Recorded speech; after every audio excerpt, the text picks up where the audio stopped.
Bonsoir. Voilà, nous avons prévu ce soir une petite discussion avec le docteur Eric Turgis, qui est un collègue qui pratique la médecine fonctionnelle, tout comme moi. Et nous entendons tous les deux beaucoup de questions au sujet de ces premiers prémices de déconfinement. Alors voilà, on a décidé d'improviser un petit quart d'heure d'échange autour du déconfinement.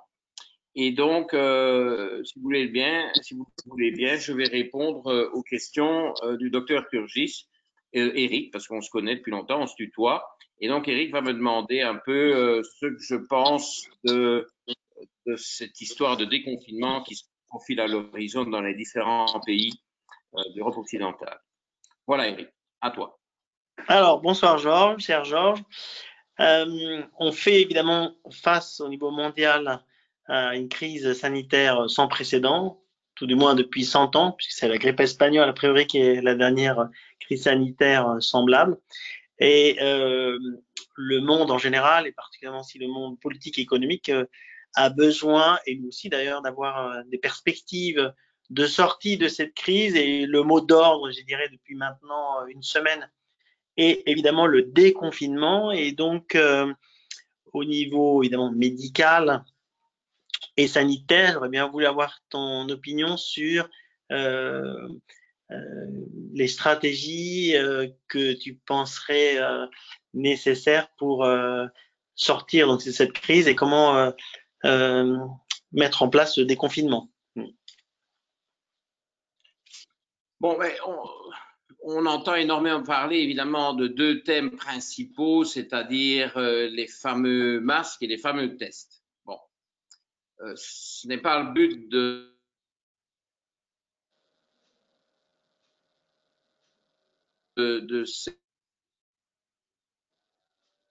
cette vidéo de trop développer cela. Bon, on peut en dire un mot. J'ai toujours dit que l'utilisation des masques, qui est classique en Asie en cas d'épidémie, sans même aller jusque la pandémie, avait un intérêt. Alors, on entend dire tout et son contraire, mais nier que les masques puissent être utiles me paraît absurde. Donc, oui, il faudra davantage de masques, qu'on le veuille ou non. Les différents États donneront des directives, bon, on les suivra.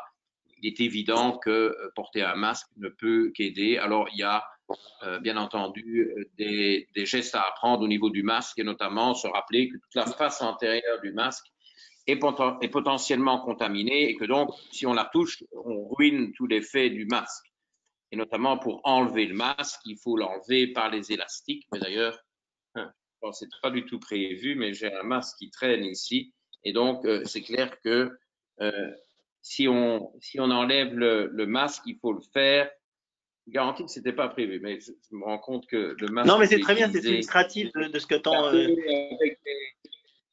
j'ai reçu un patient il y a 2 jours et donc j'avais mis un masque et il était là pendu à la chaise. Je ne garantis pas qu'il soit parfaitement en, en, l'état et au départ, c'est un masque médical qui m'est d'ailleurs fourni par le gouvernement luxembourgeois, ou le ministère de la Santé luxembourgeois. Et donc, le fait d'enlever le masque, il faut bien l'enlever avec les élastiques, hein, et pas en chipotant et en tripotant l'avant du masque. Et alors, ce qu'on veut évidemment faire avec les masques usagés, qui sont à usage unique, c'est de les flanquer à la poubelle. Si ce sont des masques réutilisables que vous allez nettoyer et chauffer à plus de, disons, à plus de 60, 65 degrés, 100 degrés. Là, bien entendu, vous les mettez dans la machine à laver le linge, mais si ce sont des masques jetables, ben, il faut les jeter avec les élastiques. Bon, les tests, alors là, ça c'est le capharnaüm. Je crois qu'on va pas parler longtemps des tests. Eric, toi-même, tu as pas mal galéré pour tester des patients en PCR, en aigu, je crois. Oui, Non, tout à fait. Ouais. assez laborieux. C'est laborieux, mais en réalité, bon, Et je pense qu'on est du même avis. Il faut quand même pouvoir évaluer l'état sanitaire, donc d'immunisation de la société avant de parler de déconfinement. Donc je pense qu'il faudra quand même Ça se qu'on compte, il assiste. y a les deux types de tests. Donc, il y a les tests PCR qui identifient la présence du virus. Il y a aussi pas mal de faux négatifs parce que tout dépend de la façon dont le test est réalisé. C'est assez délicat à faire. Et ce qui nous intéresse ici pour le déconfinement, c'est les tests sérologiques qui donneront une idée de l'immunisation avec l'identification d'anticorps. Alors, je viens d'entendre il y a une heure sur BFM TV que c'était un médecin, je pense, une femme médecin qui faisait état d'études, de deux études où il y avait 30% de patients qui sortaient de l'hôpital sur une hospitalisation Covid et qui avaient des tests sérologiques négatifs. Alors, ça paraissait choquant pour tout le monde, là, les experts qui étaient présents dans leur panel, comme ils organisent beaucoup sur BFM TV. Mais bon, rappelons que ces tests sérologiques repèrent des anticorps et qu'il faut jusqu'à 3 semaines pour que les anticorps apparaissent. Donc, il est très possible qu'un pourcentage significatif, 30%, ça reste une minorité, mais c'est quand même un gros pourcentage de patients qui sortent de l'hôpital n'aient pas encore développé leurs anticorps, mais peut-être que 15 jours après, on verra ces anticorps apparaître. Donc, pour ceux qui peuvent accéder à des tests sérologiques, ça paraît encore extrêmement problématique au jour d'aujourd'hui, mais ça pourrait s'améliorer très rapidement dans les jours et les semaines à venir. Ça ne sert à rien de faire ce test sérologique, surtout si vous n'avez droit qu'à un coup. Faites-le. S'il y a eu des symptômes, ne le faites pas trop tôt. Attendons minimum 2 semaines après ces symptômes et pourquoi pas 3 semaines pour augmenter les chances d'identifier les anticorps. Si on fait le test trop tôt, on pourrait le rater. Et alors, il faut répéter le test après 3 semaines. Mais si on n'a pas accès à beaucoup de tests, il faut quand même économiser les tests. Il a fallu économiser les masques au début. Je suis un peu choqué d'entendre beaucoup de gens faire des scandales et parler de crimes d'État parce que on a dit aux gens que ça valait pas la peine de porter des masques. Moi, je veux bien admettre, je veux bien comprendre qu'on a dit à la population, ça ne sert à rien de porter un masque, n'en portez pas, parce que les gouvernements savaient très bien qu'ils n'avaient même pas assez de masques pour le personnel soignant. Donc, à un moment donné, il faut éviter une panique sur les masques. Il y a déjà eu une panique sur le PQ, le fameux papier de toilette. Alors, si on avait dit que le masque était essentiel, je ne sais pas, là, les masques, des gens auraient tué pour avoir leur masque. Donc, bon, admettons que le discours change parce que maintenant les masques commencent à arriver. Et puis, je ne sais pas pourquoi on n'a pas dit dès le début, ben, la population doit porter des masques, mais qui ne sont pas des masques médicaux. Ça aurait été mieux que rien et ça aurait au moins fait le distinguo entre des masques professionnels et des masques je dirais, artisanaux qui peuvent quand même aider la population sans offrir évidemment la même protection que les masques perfectionnés qu'on utilise notamment dans tous les actes qui mettent les médecins et les soignants en contact avec des patients visiblement contagieux. Bon, donc les tests, c'est la galère. J'ai aussi entendu aujourd'hui qu'il y avait 200 tests en cours d'expérimentation en France. Bon, donc tout le monde vient avec son test. Enfin bon, c'est vraiment une foire. Ce n'est pas mieux ici en Belgique. On ne sait pas qui va pouvoir faire les tests, les labos privés ou pas. C'est assez désastreux. Je suppose que tout ça va quand même prendre place dans les semaines qui viennent. Bon, je crois que le but principal de cette vidéo doit être abordé maintenant parce que ce qui me frappe, ce qui me choque, c'est que tout ce qu'on entend dire par les médecins, par les virologues, par tous les spécialistes qui interviennent dans les commentaires sur les médias au sujet de cette pandémie Covid-19, on est obsédé par le virus. Tout est fait pour attaquer le virus, détruire le virus, éviter le virus, ne pas propager le virus. Bon, on ne parle que du virus. Oui, on ne parle jamais de l'autre et on oublie qu'effectivement, pour être malade, eh bien, il faut que le virus rentre dans un organisme. Et finalement, le seul protagoniste, je dirais, n'est pas le malade ou la santé, il n'est que le virus. On va devenir des virologues spécialistes de la forme géographique du virus, mais personne ne s'occupe du principal, en tout cas toi et moi, de nos protagonistes, qui est notre patient, à savoir s'il y a une leçon à retenir, c'est de renforcer, en l'occurrence, l'immunité pour effectivement se protéger au maximum d'une nouvelle vague ou tout simplement, globalement, nous renforcer notre immunité et personne ne s'occupe effectivement de finalement de la vraie santé qui est de prévenir et de booster au maximum notre immunité.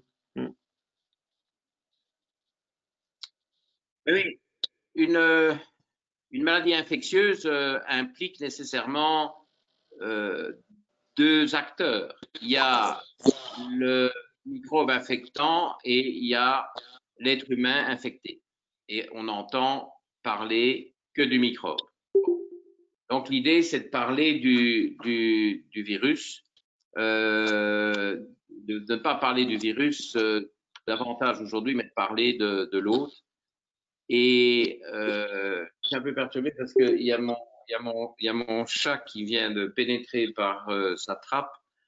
Et bon, si vous entendez des miaulements, chaque fois que j'enregistre une vidéo, il y a un animal qui intervient. Bon, ben, ce soir, c'est le chat.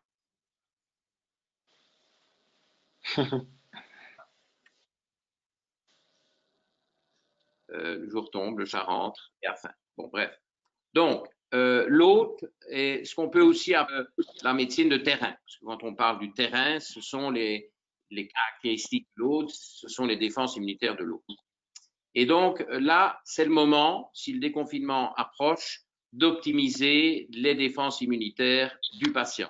Donc, d'améliorer son terrain parce que je crois, on fera les comptes à la fin de tout ça, en espérant qu'il y aura une fin.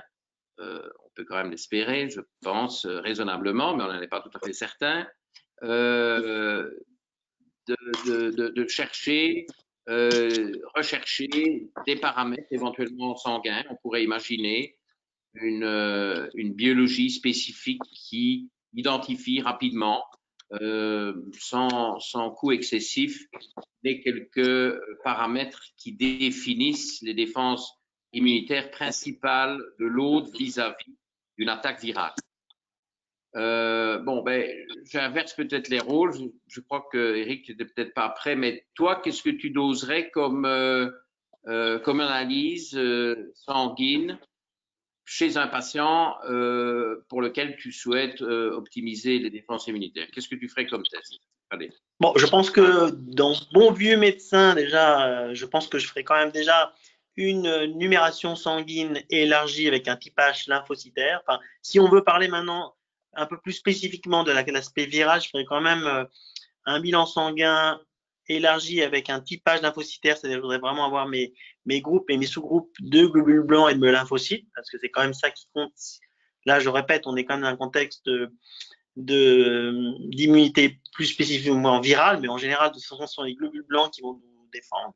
Et puis, je pense qu'il est essentiel de faire un dosage de tout ce qui sont les oligo-éléments qui sont directement impliqués dans l'immunité. Donc, je ferai un dosage du zinc, de la vitamine D, du magnésium, de la vitamine A, de la vitamine K. Je ne mens pas. Hein. voilà le chat. Ah, bon. Bien.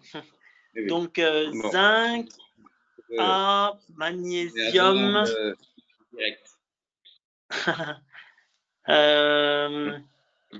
Donc, c'est quoi le dernier?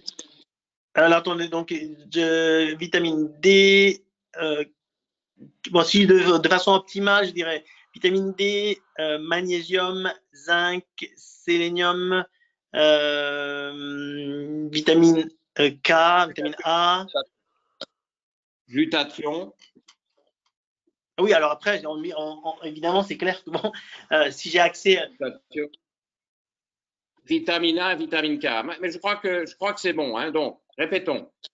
Bon, je vais mettre un ordre hiérarchique peut-être un peu plus strict.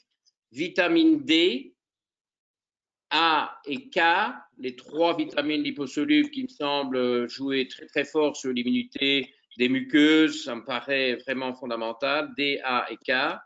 On teste la K1, même si on donne de la K2. Bon, c'est un peu, c'est comme ça.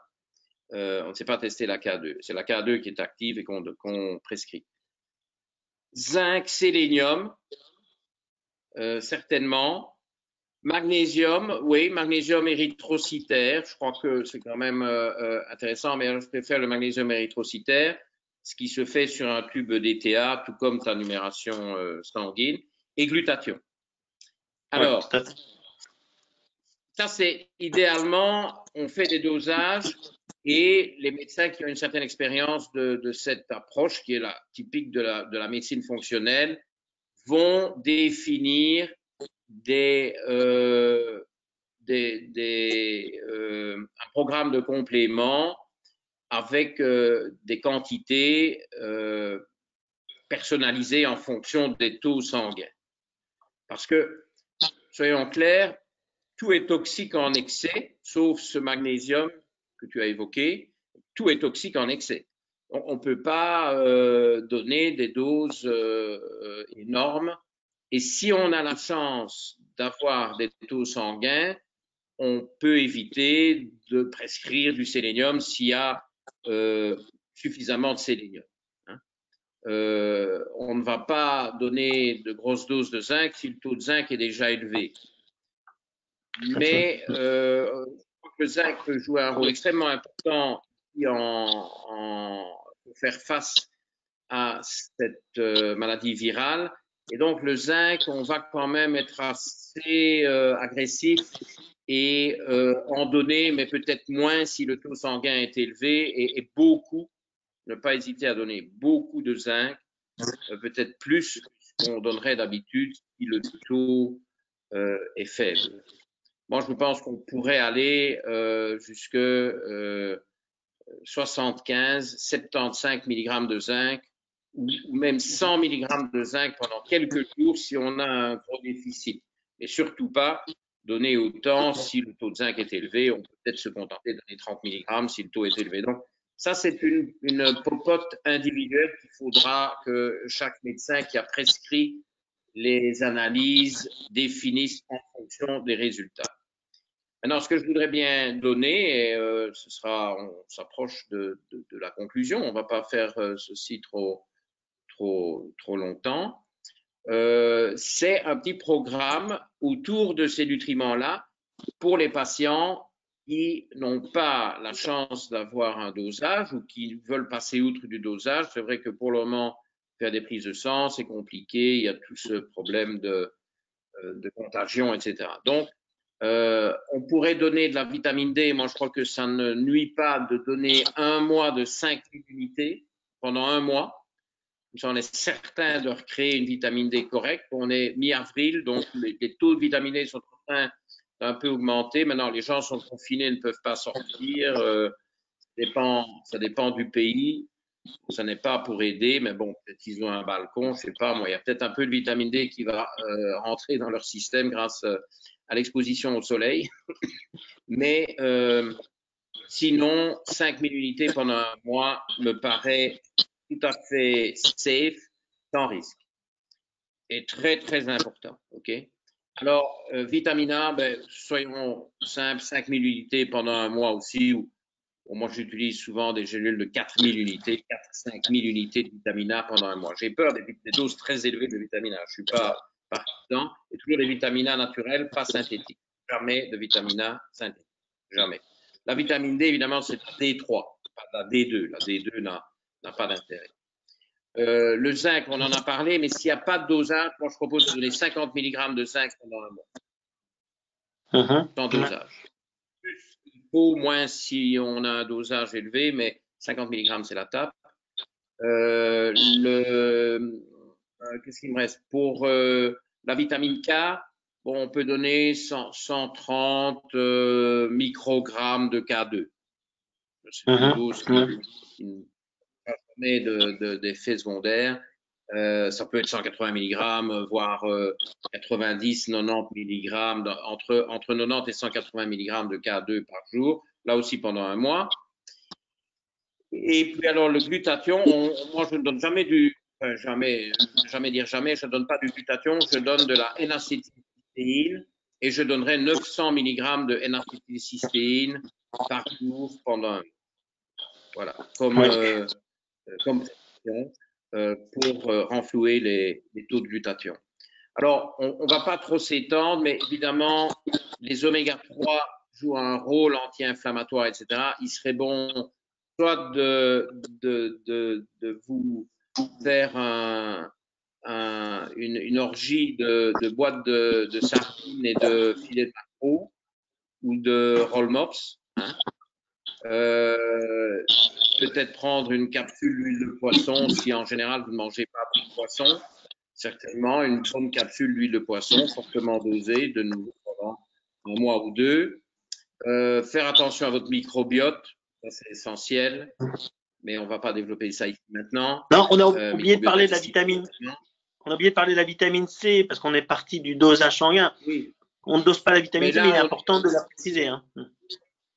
Oui, donc là c'est vrai qu'on n'a pas eu dans le dosage sanguin parce que c'est très compliqué. Il faut vraiment faire ça au laboratoire. Enfin, c'est vraiment difficile à mettre en place. Mais bon, je voulais finir par la vitamine C parce que une petite anecdote pour clôturer et insister sur la vitamine C. Donc, elle vient. D'accord. Ouais. Probiote intestinal.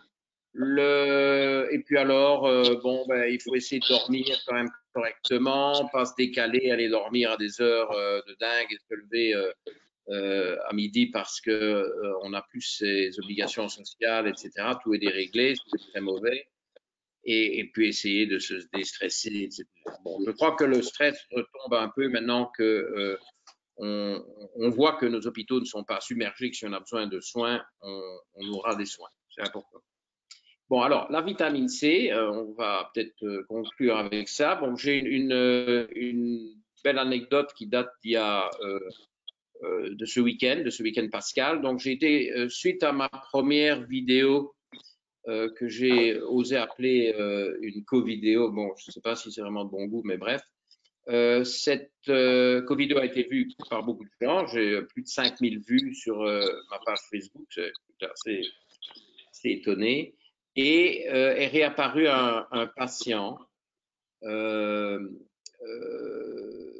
qui ne m'avait plus consulté depuis 2011 et qui est revenu à moi inquiet parce que ça faisait 10 jours qu'il faisait une fièvre, pas énorme, mais 37,5, 38, peut-être un peu plus. Et au 10e jour, il était toujours à près de 38 de fièvre. Ça m'a un peu inquiété parce que bon, j'ai bien remarqué que, par exemple, Boris Johnson, après 10 jours de fièvre, s'est retrouvé aux soins intensifs. Donc, je trouve qu'un organisme qui, après 10 jours, continue à lutter, à essayer de tuer le virus avec cette fièvre. Évidemment, je n'ai pas proposé de faire baisser. Il ne faut pas faire baisser des fièvres de 38 hein, parce que c'est un moyen de défense contre le virus. Mais il faudrait que la fièvre ne se manifeste plus parce que le patient en guérit. Et après 10 jours, toujours sans guérison. Donc, je lui ai dit de foncer sur sa pharmacie dans sa salle de bain et de faire le compte de tout ce qu'il pouvait prendre comme vitamine C. Et donc, lundi de Pâques, il a pris 12 grammes de vitamine C en 24 heures, mais c'était à cheval sur lundi, mardi. Donc, le temps de mettre ça en route, on était quand même bien avancé lundi. Donc, lundi soir, il y avait toujours de la fièvre, mais mardi matin, après 24 heures sous 12 grammes de vitamine C, il n'y avait pas de fièvre. Donc, la fièvre était tombée, était aux alentours de juste en dessous de 37. Maintenant, le problème de la fièvre, c'est que c'est typiquement à 18 heures, vers 18 heures qu'elle se manifeste. Donc, j'ai bien dit, il faut m'envoyer un email à 18 heures. Quelle est la température? À 18 heures, elle est 36,8. Donc, ça, c'était lundi soir. Hier, pas de fièvre. Et ce matin, elle était à 35,5. Et donc, à 35,8 aujourd'hui à 18 heures. Donc, voilà. Peut-être une coïncidence parce que peut-être qu'il était en train de guérir, mais la vitamine C, j'y crois énormément. Il faut utiliser la vitamine C, si possible, vitamine C en poudre, ascorbate de magnésium, pour ne pas que ce soit acide. Si on peut s'en procurer, c'est pas facile. Il y a une pénurie mondiale. Les États-Unis ont mis fin à l'exportation d'ascorbate de magnésium, donc c'est très difficile d'en avoir en Europe pour le moment. Mais j'ai pas mal de patients qui avaient fait des provisions parce que j'utilise énormément. Et j'avais commencé à conseiller ça déjà il y a plus d'un mois. Et donc, ça, c'est vraiment très précieux. Et en cas de symptômes, on prend beaucoup de vitamine C jusqu'à ce que ces symptômes cessent. Donc, on ne fait pas tomber la fièvre avec les antipyrétiques, certainement pas avec l'ibuprofène, pas d'anti-inflammatoire, certainement pas avec du paracétamol, sauf si vous avez 40, 41 de fièvre. Bon, là, je crois que de toute façon, là, il faut médicaliser le truc. Il faut certainement pas jouer tout seul à domicile. Il faut des médecins dans le coup. Donc, je vois pas de rôle pour le paracétamol. Laisser aller la fièvre jusqu'à 39, ça tue le virus. Mais à un moment donné, il faut que cette fièvre disparaisse parce que la guérison intervient. Et je crois que la vitamine C est un acteur majeur pour lutter contre le virus. Un commentaire, Eric? Non, c'est excellent, effectivement. Et la vitamine C, on devait finir par le roi au-dessus de ces princes qui est la vitamine C, en tout cas sur une activité antivirale. Ouais. Ok, Super. bon, ben Enfin, voilà, merci, on Georges. va pas le faire trop long. Il est un fait que on termine parce que, bon, alors, on va voir si ça parle. Oui. Alors, la bestiole est là, mais ne vous faites pas d'illusions. Ce chat a faim et donc, je vais aller le nourrir. Et j'espère que ça vous aura plu ou en tout cas appris quelque chose. C'était le but. Et puis, vous pouvez toujours, évidemment, réagir avec nous par les emails, par mon site, par ma page Facebook, tout ce que vous voulez. Et on est là pour aider tout le monde à s'en sortir pour un mieux. Voilà. Eric, merci beaucoup. Tu Merci à toi, Georges. Merci. De Montreux. Tu m'appelais de Montreux en Suisse. Bon, tu n'es pas si mal là-bas. Vous n'êtes pas trop confiné. Ici au Luxembourg, on l'est un peu plus, mais je suis au milieu de la nature, donc c'est quand même assez vivable et on pense aux gens qui sont vraiment enfermés dans des tout petits appartements. Ça doit commencer vraiment à peser. C'est pour ça qu'on essaie de commencer à se mettre dans le mode du déconfinement. Bonne fin de soirée et à bientôt. Salut Eric, merci. Salut, merci.